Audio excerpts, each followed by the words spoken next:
Hi, I'm Ken Howard, and welcome to the Gay Therapy LA podcast. Today, I'd like to talk about gay men and moving on in life after trauma. As a long-term gay men specialist psychotherapist and life, career, relationship, and healthy aging coach and certified sex therapist, I often work with some of the most common psychological and psychiatric challenges any person can have. But they take on a deeper meaning for gay men and others in the LGBT plus community, or any group that might also experience what we call minority stress, in addition to the condition that they're dealing with. Discussions about this, in the context of clinical depression, major depression, bipolar disorder, obsessive compulsive disorder, attention deficit disorder, are certainly part of this, but I wanted to share some discussion of PTSD, post-traumatic stress disorder, or other situationally traumatic experiences that might not qualify for meeting the official objective PTSD diagnosis criteria in the DSM, the Diagnostic and Statistical Manual of Mental Disorders from the American Psychiatric Association, but certainly have symptoms that are related to the traumatic experience. So sometimes people don't fit neatly into objective clinical diagnostic criteria, but that doesn't mean that what they're going through isn't important or related to the disorder. Clinicians have to use their judgment about that, and of course, clinical diagnosis is an important legal and administrative things for like health insurance plans.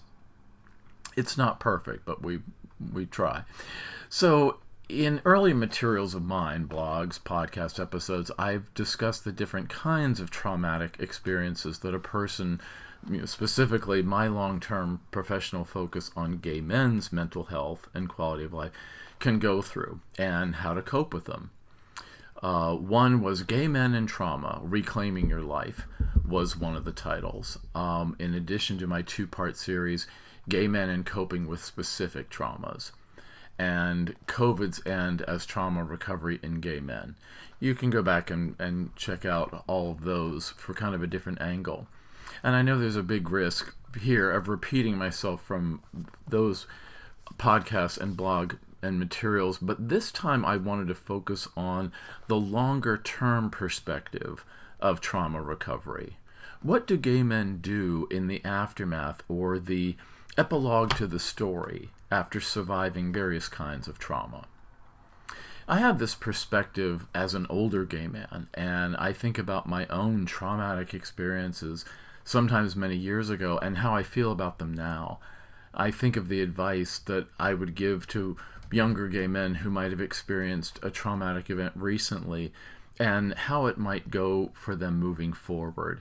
Kind of like the It Gets Better movement of older LGBT people telling younger LGBT people to stick to it and be resilient, because it is true, life does tend to get better as we go on, although we do face new political and social challenges that we wish we didn't have to face, that we often faced, decades ago, if we can if we're that old and we can remember that long ago. So no two people's experiences with similar traumas will be exactly alike, which is why there are variables. Things like our natural genetic resilience to trauma, our family of origin, cultural upbringing, individual talents and vulnerabilities has an effect on how vulnerable we are to traumatic symptoms. Issues of privilege along all kinds of lines, gender, class, national origin, just about anything, or access to social support and other kinds of social support resources, those all might affect the long-term recovery from traumatic experiences. As I said before, we are taught in general in our family of origin and in our childhood schooling that our society is civilized, that there are rules, that we are safe. We're not necessarily barbarians or vicious animalistic creatures that devour each other and eat our young. And yet, life teaches us, sometimes early on, that the sense of safety that we are collectively taught to expect from parents, teachers, bosses, clergy, cops, politicians, and so on can be breached, horrifically, leaving our physical and psychological defenses torn from the experience. It's been said that ripping of the fabric of our defenses beyond our ability to cope is trauma, mitigated only by our resilience and our social support strategy in the aftermath of that experience. So trauma is when we get overwhelmed by an experience, either as individuals or collectively. At one time, it was defined as a life-threatening experience or experience outside the realm of normal human functioning. But the term has evolved from that time, in part because it's culture-bound. What is outside normal human functioning for one person in one nation or situation might be an everyday occurrence for someone else, such as someone living in a war zone. In trauma, the experience overwhelms our expectations and our frame of reference of how life is and our ability to cope with what's being thrown at us. We don't know what to do with it when it comes in, the information or the experience comes into our lives. Our defenses look at it and say, what is this? What am I supposed to do with this? I've never seen this before. What is this? I just know that it's awful. Nobody ever taught us such things were even possible in this world. 9/11 was such an experience, a collective example in the United States and in the world. No one saw that coming. Well, some people say the government did, but that's another whole thing. But for most of us, no one saw that coming. It was a shock. It's similar to the attack on Pearl Harbor by the Japanese in 1941. It was literally awakening to a new world. Now, some people say that was predicted too, but for most people, these were collective traumas in the news about these calamities that happened in our world on those days. And there would be plenty of non-Western examples too. Despite something happening years ago to us, it can affect our thinking and our feelings and our behaviors today. It's because of the way the brain records trauma. It's like somebody presses a record button in our brains when a traumatic experience happens, and it's stored literally in a different place in the brain, in a different way than everyday experiences. The neurobiology of trauma is too much for today, but it is really fascinating, and it definitely is a thing. We always have to work with neurobiology when we're talking about trauma recovery. Symptoms come in different categories in terms of thinking and behavior and feelings. And, of course, traumas are in different categories. Childhood abuse of any kind, emotional, sexual, neglect, pandemics like COVID or illness, such as major acute illness that we survive, accidents, industrial accidents, home accidents, car accidents, any kind of accident where things collide, like material against person oftentimes. Crime, usually violent crime, but it can be just the threat of violent crime, like somebody holding you up at gunpoint without actually shooting you. That's still a violent crime. Or even a white-collar crime, like someone blackmailing you under false circumstances, or somebody bullying you, or cyber harassing you, or doxing you, or sexually harassing you at work, or involving you in something like fraud or embezzlement. Those aren't violent crimes, but they are crimes, and they can still cause trauma. And, of course, interpersonal betrayals. Somebody who has broken a profound covenant with us in a way that really upsets our world. So other articles and all kinds of resources and books discuss what traumas are and about how to treat them using various models of intervention in psychotherapy, evidence-based practice psychotherapy techniques. You've probably heard of how popular some are these days, such as eye movement desensitization and reprocessing, EMDR. It's from Francine Shapiro, a woman who thought about traumatic memories as she walked in the woods and watched the leaves blow around her, and it gave her a sense of peace. And then from that she developed an eye movement type of therapy that has been known to reduce trauma symptoms. What do you know about that? That's become so popular, it almost gets to be like a fad, but it has been known in research to be effective. But so has something like trauma-focused cognitive behavioral therapy, which is the one that I use the most. Fans of somatic experiencing therapy would be very enthusiastic about observing its benefits. And of course, psychodynamic models, the oldies but the goodies. There's other ones that have been shown in research to be evidence-based psychotherapy practice that have been proven to be effective and legitimate. And then there's some that are just pure charlatanism, masquerading as mental health practice. There's a lot of bullshit out there that gets wrapped in medical garb or mental health garb. And it's really frustrating because the public needs to know who they can trust. And we have to have critical thinking about whether something is legitimate. It's like the old days in the 19th century when the traveling salesman would sell snake oil that would cure all that ails you, and it was just worthless. It was a placebo. So let's look at some of these categories of trauma and discuss the longer term effects of them in terms of lingering symptoms and challenges and how we cope with them in no particular order. Number one, let's look at childhood abuse. When we experience childhood abuse, which could be in the form of neglect, physical, emotional, sexual, cyber, or bullying, unfortunately, that's been known to affect our neurobiological development. Bonnie Badenbach, who wrote Being a Brain-Wise Therapist, wrote the textbook of a course that I taught at USC on evidence-based psychotherapy.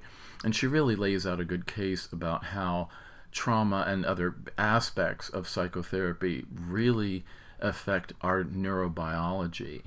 Mirror neurons. We can sit across from somebody and our brains will light up in some of the same ways that the person we're talking to does. It's like we're connecting on a neurobiological level. And that's proven stuff, in the world of neurobiology. So childhood abuse is certainly unfortunate, to say the least, and any challenging experience that leaves us emotionally or physically, in this case neurobiologically, too scarred is unfortunate. It just sucks to have that happen to us in the course of a lifetime. Adults tend to have uncanny memory for remembering instances of abuse. They remember the words the perpetrator said to them. They remember sensory stimulation of the place that it occurred. They remember where in the body it hurt them. And they remember the emotional pain of having to come to terms, even then, with the feeling that something was being done to us that was just not right in the life of a child. Even a child, child who's young doesn't know what sexuality is, but if they experience sexual abuse, they know on an instinctive level that children shouldn't be touched by older children or adults in that way. It's just something that we know. And we felt that injustice even if we didn't know exactly what the law stated on these things as children.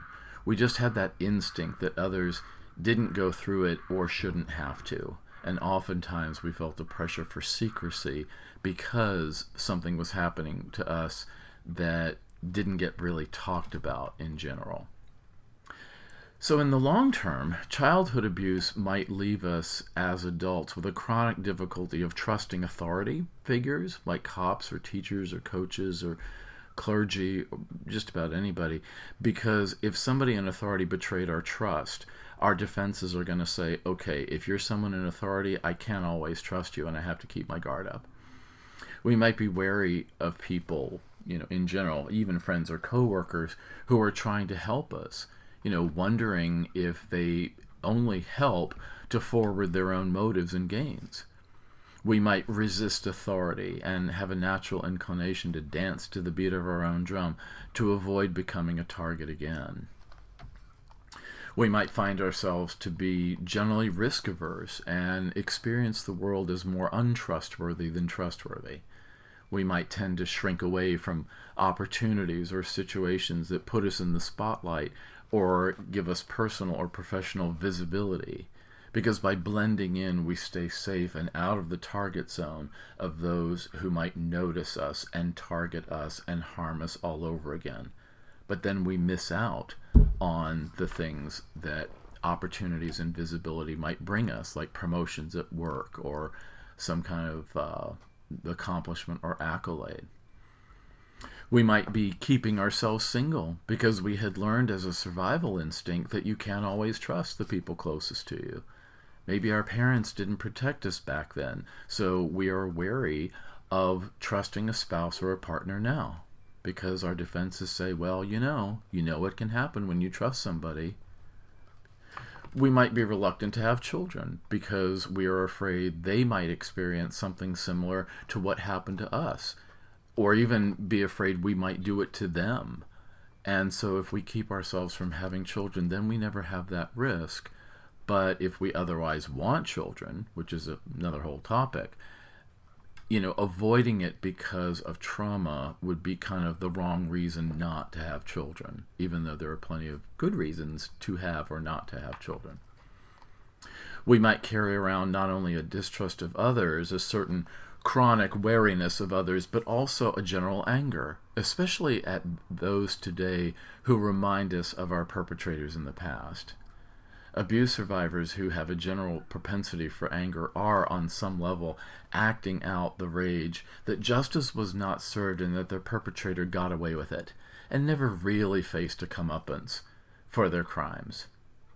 This is kind of my theory about the faddish, angry Karen syndrome on TikTok or Instagram. I think that these are, usually women, some men, probably with bipolar disorder of some kind, or possibly the borderline personality disorder, or they could be sensitive to even the most innocuous behaviors, someone bird watching, for example, that was in the news, being perceived as imminent dangers to their person, with probably quite a bit of racism or xenophobia thrown in there, a fear of the unknown, or treating what they don't know about as being dangerous. We have so much of that now with the hate and the rage and the laws against trans people, because what they don't know, they fill in the gaps with all kinds of just crap. They just make it up as they go along because they're so ignorant about the nature of gender, particularly in children. So they just fill it in and they just label it as dangerous. They don't bother to learn about it, but they just treat anything that seems unknown or unfamiliar to them, or even illogical to them, as being dangerous, that they have to act out against and contain and punish, lest it devour them like some kind of a strange monster in the woods. The monster has no teeth, but they don't know that. Women who've been abused by male perpetrators might have a broad vulnerability to misandry. Men who've been abused by female perpetrators might have a broad vulnerability to misogyny.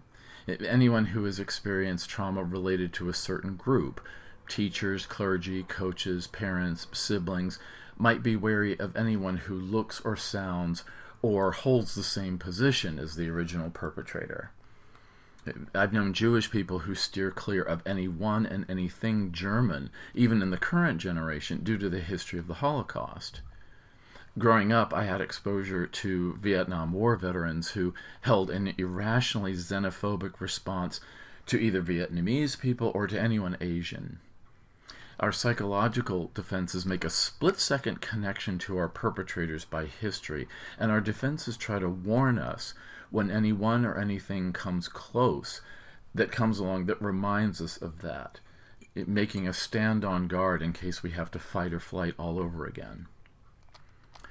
So what's the long-term coping for this? There are many discussions on this, the long-term coping for childhood abuse, and of course the discussion of forgiveness and healing the inner child. All that stuff has been very popular.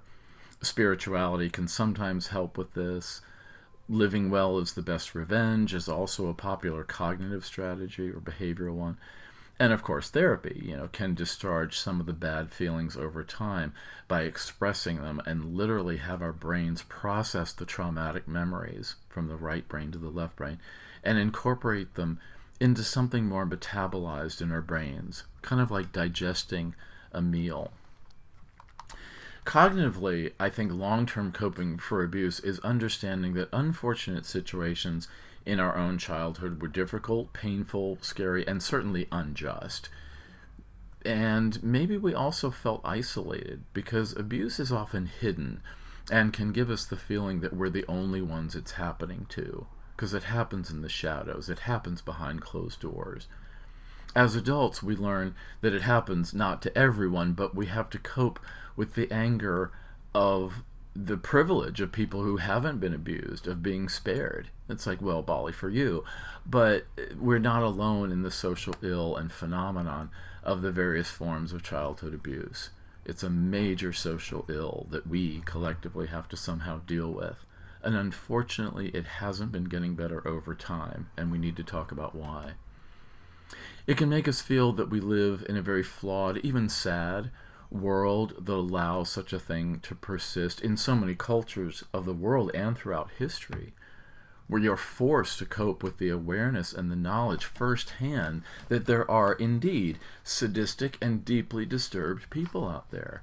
We know firsthand exactly how sadistic and disturbed people can be. We're a witness to it.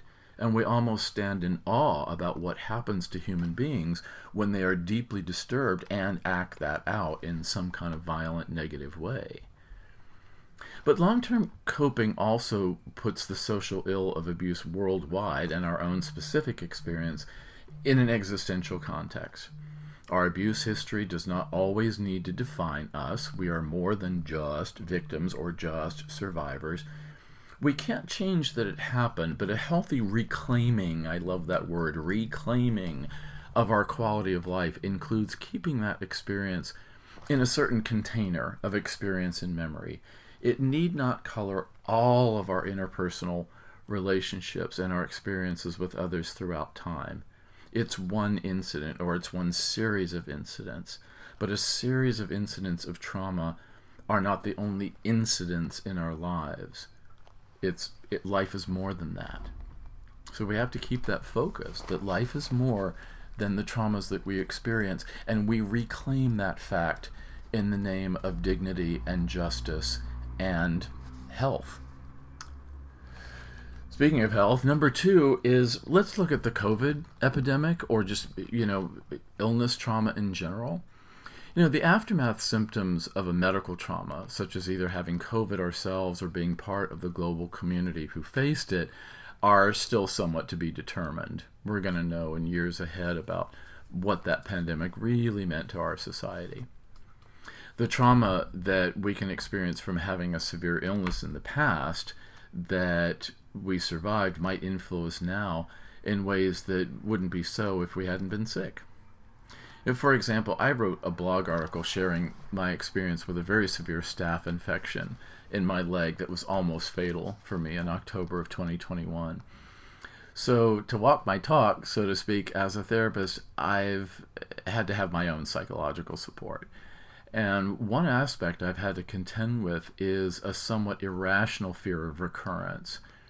For example, because I was probably exposed to the pathogen via my bare leg with dirty gym equipment at a gym when I was wearing athletic shorts, I've had a penchant for wearing long-legged athletic tights to the gym ever since.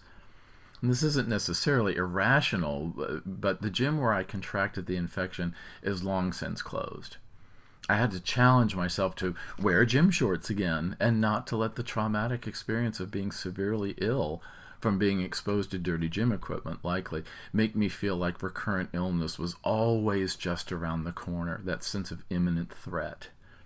And I've had to develop some coping plans where if I see some kind of sign of recurrence, I know to mobilize, alerting my doctor, going to a hospital emergency room or urgent care right away, not waiting for the infection to proliferate.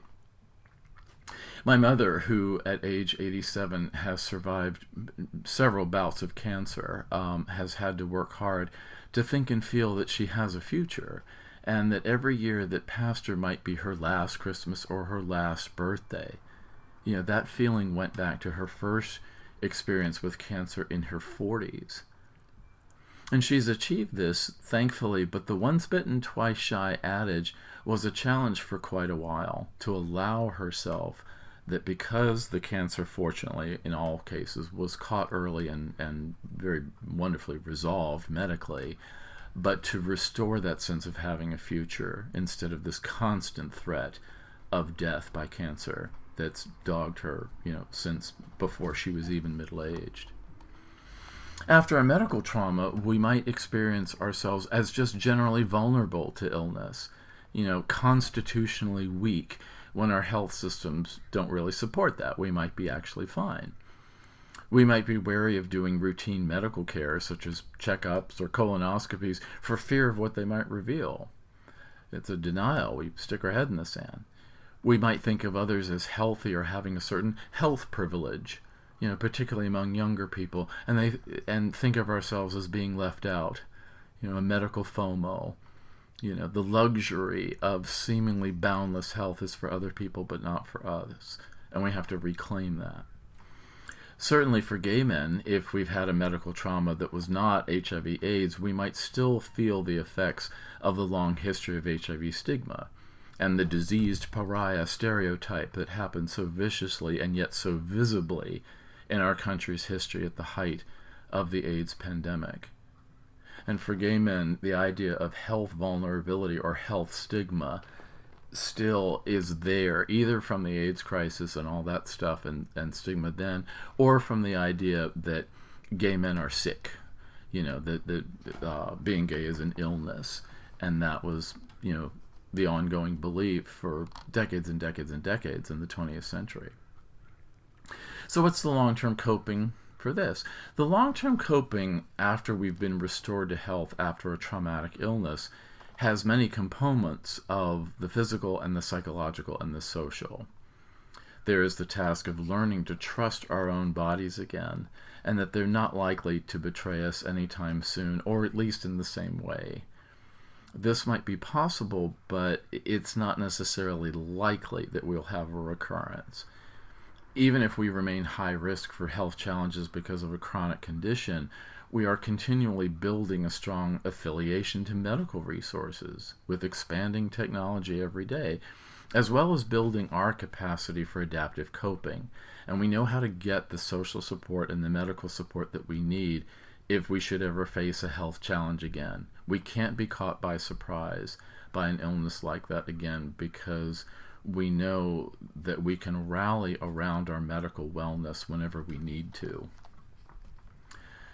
Number 3, let's look at accidents. So over my long career working with gay men, I've heard of various physical accidents that a person can have, especially men, which, despite some old stereotypes, gay men can be heavily involved in risky situations like straight men. Certainly car accidents, but also ones from recreational activities that oftentimes men, gay and straight, might be involved with. Skiing, boating, bicycling, motorcycling, in my case, running, just so many different kinds. An acute accident requires an assessment of what happened and how it affects the body. The human body in general likes to repair itself. It's kind of programmed to somehow by nature. But when something is permanently broken and we lose a body part or the capacity to use a body part, we must cultivate an adaptive coping for how to live in that new state of being. There is the business of the medical recovery, such as with bones or ligaments or tissue, but there's also a psychological coping with the idea that we might have in general felt invulnerable to outside forces, and we have to come to terms with the fact that we are not. Traumatic symptoms after accidents might be an anger at ourselves just for being vulnerable somehow, or a persistent guilt that what happened to us was a result of what we call unreasonable risk-taking or our own regrettable choices at the time, or anger at someone else, like a drunk driver or a careless person in public or dangerous working conditions that contributed or even caused the calamity by their own choices, usually by their own greed or their own laziness or their own self-indulgent behavior. So we can have anger at whoever or whatever contributed to us having an accident that harmed us. We might feel less than our peers who are intact or even perfect in our eyes. We might feel less valuable to society. Remember, people with disabilities were also victims of the Holocaust because they were seen as, nothing to contribute. Get rid of them. Or, like so many traumatic experiences, we fear ever being in the grip of that kind of vulnerability or helplessness ever again. So after accidents, if we recover, we tend to be resilient and we tend to be resolute about always looking out for our physical selves. And along with that, of course, is our psychological self. So what's the long-term coping for this? Long-term coping after a traumatic accident often involves either coping with the memory of having gone through something rough and overcoming it, but still dealing with the shock of that it did somehow happen, or coping with the fact that after that incident, our lives have never been the same. Coping means living well as best we can, whether we made a full recovery and life is again as it was, or living well despite the new circumstances of having to use a medical device or long-term medications to level the playing field and embrace what we can do, not what we can't do. Number 4, let's look at crime. The longer-term traumatic symptoms after we've been the victim of a crime, either a violent one or a white-collar one, such as being swindled or robbed, can involve not only a mistrust of humanity, but also an anger that everyone is just out for himself in this world, which can feel really true after we've been swindled or somehow victimized by other people's selfishness and greed. So we might also develop an avoidance of any circumstance that approximates the setting of the crime, such as walking alone at night or being in a so-called bad neighborhood. Coping with white-collar crimes such as cyber scams, or in my case, a swindler who preyed on local psychotherapists in Los Angeles to build them new websites. And she completed part of the job and then ran off with the prepaid fees. And we later learned that she had been disqualified from registering as a therapist trainee in California 3 different times, and yet she presented herself as a licensed therapist herself. The anger and frustration of our loss can be strong. We might mourn the loss of money that was stolen when we worked hard for that money. We made sacrifices with our efforts and our time to earn that money in exchange for our work. We might miss the belongings that we were robbed of. Maybe they had sentimental value more than even commercial value. We might be enraged that the perpetrator scared us with the use of a gun in a holdup or even a hostage situation. We might have a moral indignation, such as witnessing white-collar crime, such as embezzlement or fraud. That happened to me. And feeling helpless to report it for fear of losing our whole livelihood. This type of thing happened to me 3 times during the course of my early career working at Los Angeles nonprofit organizations as a newly graduated MSW social worker. There's just not enough oversight of these places because I observed, actual embezzlement or fraud in the first 3 jobs I had in Los Angeles, and nothing in graduate school prepared me for that kind of disillusionment.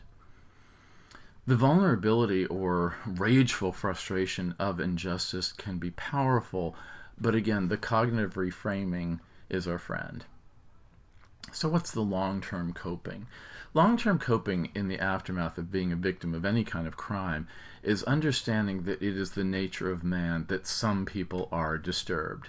They can be sadistic, greedy, egomaniacal, self-centered, entitled, dismissive, or desperate.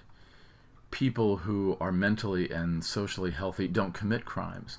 They work an honest day's work, they save, they invest, they contribute, and they participate in a civilized society. Understanding that sometimes the human brain does go haywire and undermines socially rational behavior takes some reflection. We have to sit back and say, really? It works that way? Some people are like that? Some people are actually disturbed? And we have to say, yeah. For a certain thankfully, small percentage of the population, they are socially and mentally and behaviorally disturbed. But cognitive reframing demands that we put our subjective perspective after our victimization in a more objective perspective. That despite the fact that there are many antisocial, sociopathic, and psychopathic people in our world, our jails and prisons are full of them worldwide, and those are just the ones who get caught and serve in prison, and they don't have defense privilege to avoid accountability. Donald Trump, O.J. Simpson, etc., etc. Most of our fellow humans avoid such antisocial behavior. It's just that sometimes it happens, and sometimes it happens to us as its victims. Cutting our losses and moving on defiantly lets our perpetrators know, even in our own heads, that they didn't break us despite their efforts. And if they did break us, such as killing our loved ones, perhaps the universe will mete out justice in a way that we don't fully understand yet, karmically. Maybe they could reincarnate as a cockroach eventually, and we just have to trust that if our justice system, as it often tends to do, fails completely. There are other forms of justice other than what civic law can bring. Number 5, interpersonal betrayals. The longer-term symptoms that come from interpersonal betrayal, such as learning that a business partner has embezzled us, it's kind of like a crime, or that a partner has indulged in behavior that is harmful to us, such as breaking a monogamy agreement, aka cheating, philandering, whatever we want to call it, withholding important information about their history, hiding something relevant to the relationship, can again include a difficulty with our rational ability to trust others, particularly in future romantic and domestic relationships. Interpersonal betrayals that are discovered are often discovered suddenly, with no time for us to brace ourselves about what we're going to learn. Even being told by our adoptive parents that we were adopted can do this, because what all these require is a sudden adjustment from the world we were living in just a short term ago to learning that another world had actually been taking place all along. That can certainly undermine our ability to see what we see and to existentially trust our own reality. I remember years ago that I visited the home of a high school classmate on the night before he was leaving for college, and I felt compelled to go visit him and to spill my guts and to come out to him and let my feelings be known before he left that I was in love with him. And it turned out he was also gay, but just not in the least bit attracted to me. So it was half. Yes, he was gay like me. No, he wasn't into me. So anyway, we remained friends, supporting each other as gay male peers who were new to coming out. He went to school in New York, I went to school in LA, but we kind of kept in touch. But a few years later, about that night, he confessed to me that when I visited him, another friend of ours was also visiting him, and that he heard our entire long conversation, my great disclosure of coming out to him, and this other friend was hidden in the next room, listening. And this made me have to reinterpret my own coming out story to my friend, that what I thought was happening, a very private experience between the two of us, was actually not the case. I felt exposed and angry that the reality of an event some years before that was so important to me was allowed to be misconceived in my head for so long. But any interpersonal betrayal is like that. And here I am many years after high school, and I still feel the sting of what it was like to learn what betrayal was really for the first time. And it's that way when we remember any incident of interpersonal betrayal by someone we deeply emotionally trusted. We live on, but we live on a bit scarred by being forced to confront the betrayal that will always make us question our confidence in others, even by just a little bit. You know, in life, we never know when the friend is in the next room eavesdropping. So what's the long-term coping for this? The long-term coping for interpersonal betrayal, one or many incidents, is again to understand and cognitively reframe the situation. Sure, in my experience, I would have liked to have been told either immediately or shortly thereafter that someone else had heard our conversation. But with my adult perspective, I realized that my friend who kept that secret was probably responding to an anxiety that he didn't know what to do with then. Especially when I didn't tell him why I was coming over that night when I did. We can all do weird things sometimes when we're panicked with anxiety in the moment to know just what the right move should be. Do we do this? Do we not do this? It can be hard to decide in the moment. So we have to understand that when people betray us, it's not really about us, which is part of the problem. They didn't dignify us by regarding us in their plans, but they were responding to their own pressures. Like partners in relationships cheat when they have an unmet emotional need and they don't know how or aren't willing to talk about it with their partner or spouse. People lie when their anxiety overwhelms them with a fear of the consequences if they did tell the truth.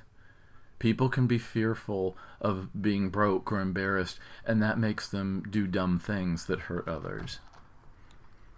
Whether we forgive all these betrayals is very personal. I don't put all that much emphasis on you have to forgive.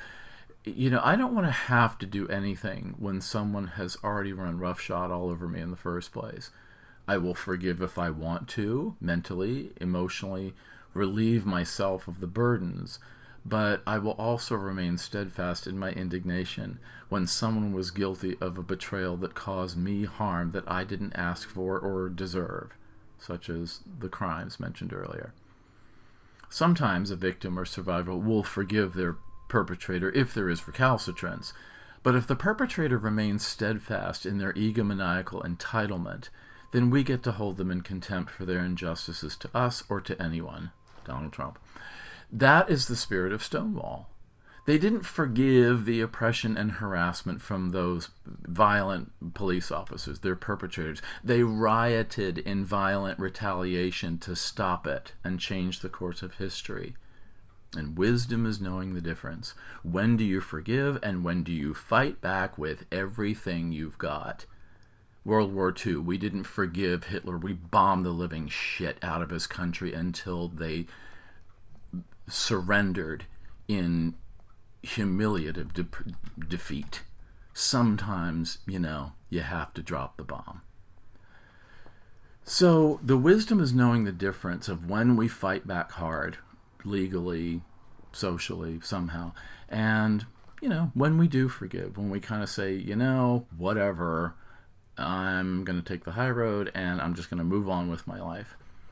Our trauma is a part of our life. It's not all of our life. It's one episode. It's like a very special episode of a TV series, By the time the next episode rolls around, the slate's clean. It's like it never happened. So if you've experienced these kinds of traumas or anything in the form of traumatic loss and you want support for how to move on, please consider psychotherapy for residents of California or coaching services for those in other states and other countries. And I can explain some very important legal and ethical differences between those types of professional services when we talk.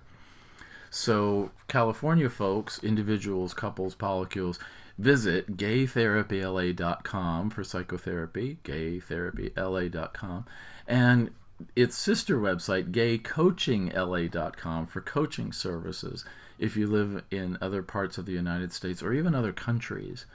I'm seeing a lot of guys from all over the world. Started with somebody in Saudi Arabia today, somebody from Australia the other day, and somebody down the block in West Hollywood too. So there's a lot of accessibility geographically in our small little world. To reach me, you can call or text in the United States 310-339-5778. That's 310-339-5778. Or you can email me, ken@gaytherapyla.com. Although that wasn't working the other day, so if you don't hear back from an email, then text me, 310-339-5778. But the email of ken@gaytherapyla.com should work. So, thanks, and I'll see you next time.